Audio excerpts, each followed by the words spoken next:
Ադրբեջանի վրա ճնշում գործադրելու բանակցային իմաստով ոչ թե ռազմական ճնշում գործադրելու միակ հաղթաթուղթը դա այդ ճանապարհն է։ Եվ դա պետք է աշխատի կամ մոտիկ լինի աշխատելու բացառությամբ այն պահի, երբ այլ տարբերակ չկա, այսինքն տենց բոլոր միջազգային խաղացողները գալիս են նստում են պատոհանի տակ ու գոռում են շուտ արաբաց, շուտ արաբաց, շուտ արաբաց։ Դա պետք է լինի այն պահին, երբ որ քեզ համար անհրաժեշտ խնդիրներ լուծված են։ Այդ ճանապարհի աշխատանքը, այդ ճանապարհի մասերի սահմանազատումը, այդ մի կիլոմետրը 400 մետրը, չգիտեմ ինչ է, դրա մասին խոսելու իմաստ նույնիսկ չկա։ 400 մետրը կամ մի կիլոմետր։ Դուք եք ասում, բայց եթե դրանից չէ, տեսեք, եթե դրանից լայն է, դա խնդիր է, որովհետև երկկողմանի, այսինքն Նախճեվանի կողմից եւ Ադրբեջանի կողմից այդ պետք է սահմանազատում արվի, բան, այդ լավ, օքեյ, ու անիմաստ քայլ է։ Ինչի համար եմ սա ասում։ Ընդհանուր առմամբ այս ճանապարհին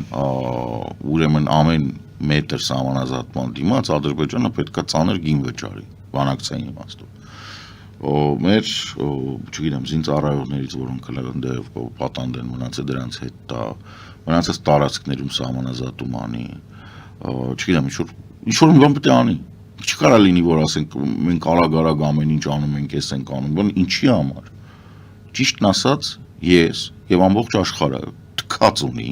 թե Ադրբեջանը Նախիջևանին այդ իրիկ ֆուրը կտանի, թե չի տանի։ Ամբողջ աշխարհը թքած ունի։ Այդ թվում Տրամպը, որը քարտեզի վրա Հայաստանը եւ Ադրբեջանը չի գտնում։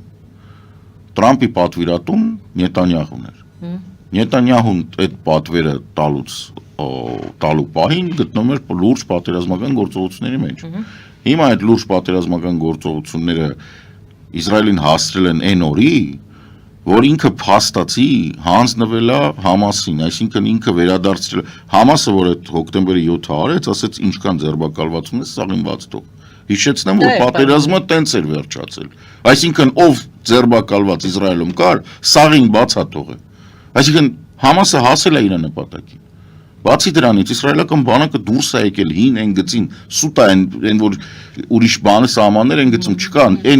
այն ժամանակվա պատի տակա կանգնած։ Այսինքն հոկտեմբերի 6-ի դրությամբ ոնց դիրքերը կար, այտենց են դիրքերը մնալու։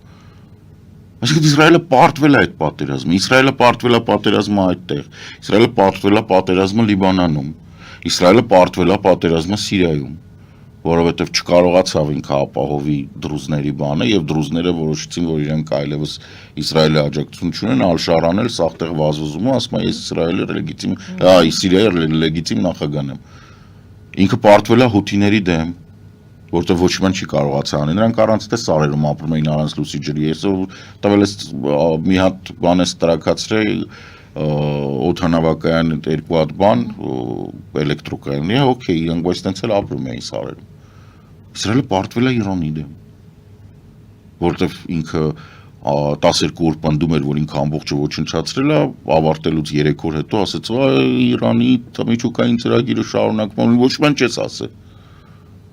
Բացի դրանից Իսրայելը ղեկավարությունը դարձել է ռազմական հանցագործ եւ Հաագայի տրիբունալով մանագալի բուն Իսրայելը մեղադրվում է ցեղասպանության մեջ 5.4 սա ապահովել է կներեք Զայնյամ։ Բացի դրանից Իսրայելի միջազգային վարկային այդ վարկանիշը որ կա այդ Moody's-ի ստանդարտ են փորսի եւ բանի ում 2 կետով անկում անեցել, այսինքն AAA-ից իջել է AA, իսկ դա բավականին լուրջ է, դա նշանակում է, որ ինքը արդեն բաներ կվերցնի, պարտ կվերցնելուց ավելի թանկ տոկոսադրույք է վճարելու։ Բացի դրանից Իսրայելը սպառել է Ամերիկայի Միացյալ Նահանգների կոնգրեսի կողմից հատկացված օգնության մի քանի տարի առաջ, վперед, ոնց որ ասում են, նիսիա է արել։ Հիմա մենք ունենք ինչ ունենք։ Այս ամբողջ պատմության մեջ խոսել նրա մասին, որ այդ Տրամպի փակողին ինչ-որ մեկին պետք է սուտ է, Ադրբեջանին է պետք, Ռուսաստանին է պետք, Թուրքիային է պետք, օքեյ, իրանք թող վճարեն ուրեմն դրա համար։ Թուրքիան թող սահմանը բացի։ Իսկ ինչու չի բացում։ Իսկ արդյոք Նիկոլ Փաշինյանի խաղաղասեր,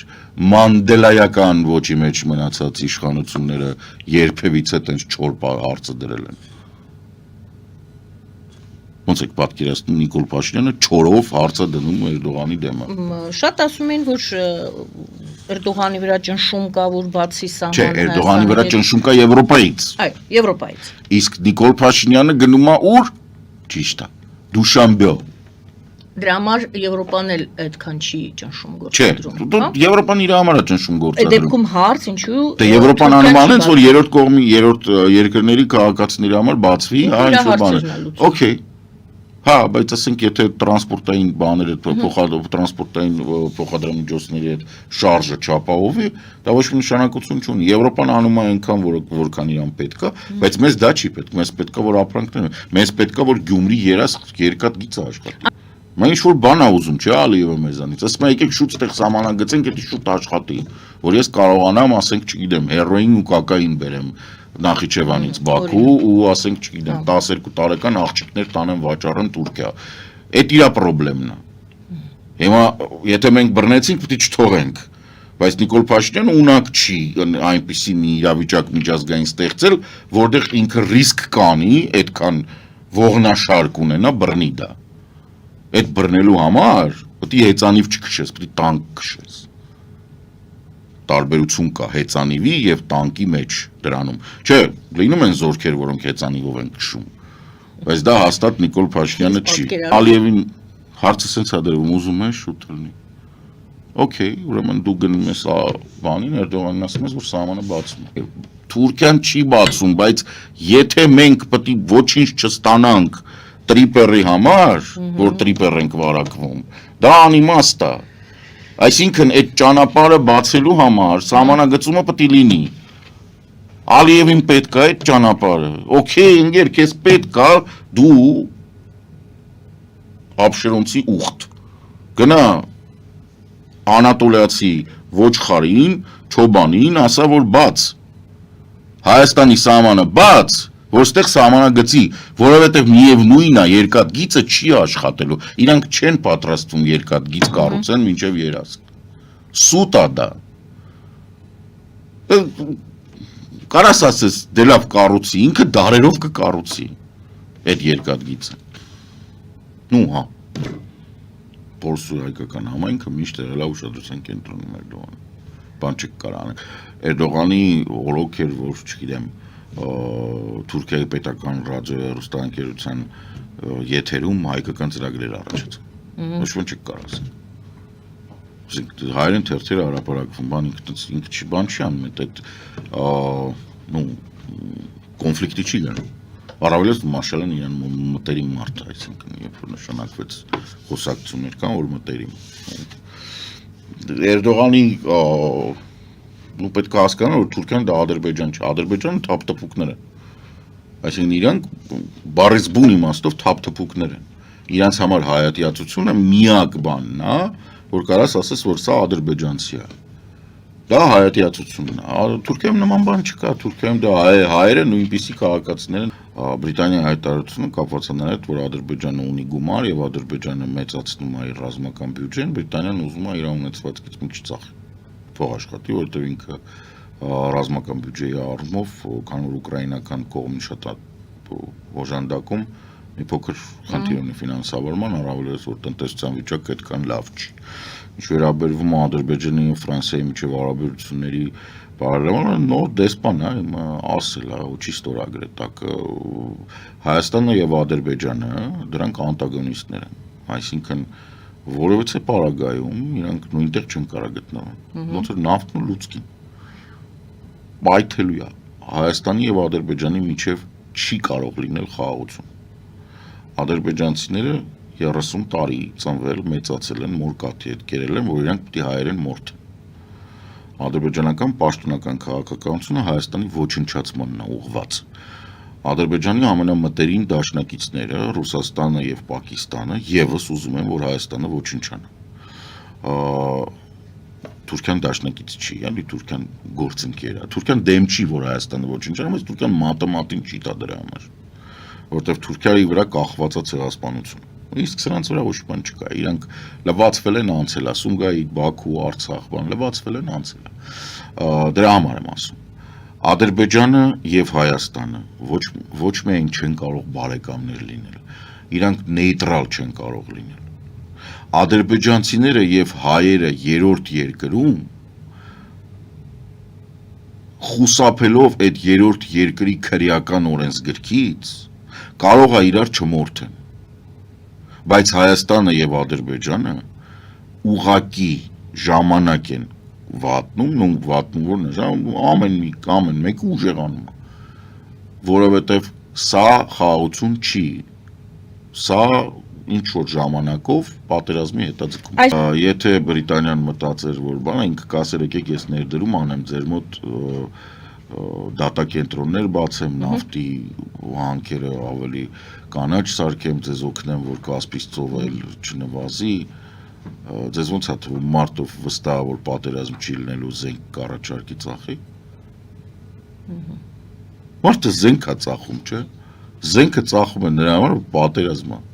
սպասվում է։ Բացի նրանից որ գլոբալ պատերազմ է սպասվում Ռուսաստանը ընդդեմ ՆԱՏՕ-ի։ Նաև տարածաշրջանում է պատերազմ սպասվում։ Այստեղ բոլոր երկրները անկայուն են։ Վրաստանը, Ադրբեջանը, Իրանը, Թուրքիան, տարօրինակաբար մենակ Հայաստանն է կայուն։ Հայաստանը կայուն է, որովհետև մենք մոնոէթնիկ ենք։ Ասում եմ մեր սիրտը լեռներում է ու մեծ հաշվով ամեն 4-ին որ թողես նժդե է, հետո ինչ նժդե հրապարակում Սպանդարյանի արձանն է դրած։ Դուք մի ձևակերպում հայեցիք, ասեք եւ Հայաստանը եւ Ադրբեջանը ժամանակ են վատնում, հետո փորձեցիք օգտագործել ժամանակ են օգտագործում, մինչեւ ինչ որ Հա, վատնել է որտեղ, սա Հայաստանը օգտագործում է այդ ժամանակը թե վատնում է, Ադրբեջանը օգտագործում է այդ ժամանակը թե վատնում է։ Չէ, Ադրբեջանի համար ամեն օրը իրան վնաս։ Ամեն օր որ պատերազմ չկա, Ադրբեջանի համար վնաս։ Ինքը կործանվող, ինչպես Իսրայելն է կործանվող, այդպես էլ Ադրբեջանը, որովհետև բան չի, ուրիշ հարց է, որ քանի ինքը կա, ինքը փորձելու է պատերազմ անի, որպեսզի կարողանա գոյություն կանել։ Հայաստանը ժամանակը վատնում է, բա ինչ է անում։ Հայաստանը 3-4 օրը Եվրամիության անդամակցության թուղթը տար, ասեր գնում եմ ՆԱՏՕ, ռուսներին լարեր, հանգիստ ոտներս ոտների նստած բանանենք, նստեինք, ասենք մեր վրա չես արձակում, ոնց որ Էստոնիան է անում։ Էստոնիան Ռուսաստանին ամեն անգամ միջին մատա ցույց տալի սահմանի այս կողմից, Նարվայի այս կողմից, կանգնում են միջին մատ են ցույց տալի, գրում են Պուտինը ինչ է, օյով է պրծնում։ Ուր պետք է գնա ռուսական նավը, ռուսները ինչ են, բորձուր են կարծում, որովհետև այն կողմը ՆԱՏՕ է։ Դու էլ պետք է տենց անես, եղբայր, տենց չես կարա, տենց չլինի չես կարա, չես դիմանա։ Պատկերացրեք Էստոնիան ՆԱՏՕ-ի անդամ չի։ Կուլ կտենք գնա։